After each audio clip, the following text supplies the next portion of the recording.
Lahore high court ने फवाद चौधरी को 1:30 बजे पेश करने का हुक्म दे दिया है। फवाद चौधरी को 1:30 बजे आज लाहौर हाईकोर्ट की जानिब से पेश होने का हुक्म दिया गया है, जबकि फवाद चौधरी की गिरफ्तारी लाहौर हाईकोर्ट में भी चैलेंज की गई है। इस पर बात करेंगे डॉन न्यूज के नुमाइंदे राना बिलाल से। राना बिलाल, बताइएगा अदालत ने क्या हुक्म दिया है? 1:30 बजे तक फवाद चौधरी को लाहौर हाईकोर्ट पेश करने का हुक्म दे दिया है।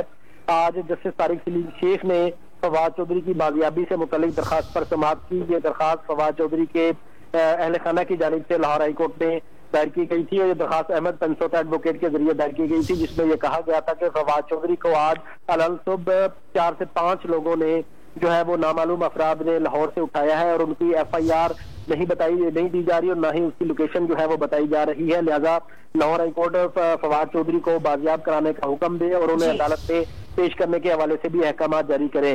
अदालत ने इब्तदाई समाअत के बाद फवाद चौधरी को 1:30 बजे तक अदालत में पेश करने के अहकाम जारी किए और पुलिस को कहा है कि फवाद चौधरी को 1:30 बजे अदालत में पेश की जाए। फवाद चौधरी की बाजियाबी से मुतल्लिक अब दोबारा 1:30 बजे लाहौर हाईकोर्ट के जस्टिस तारिक सलीम शेख समाअत करेंगे। बहुत शुक्रिया राना बिलाल।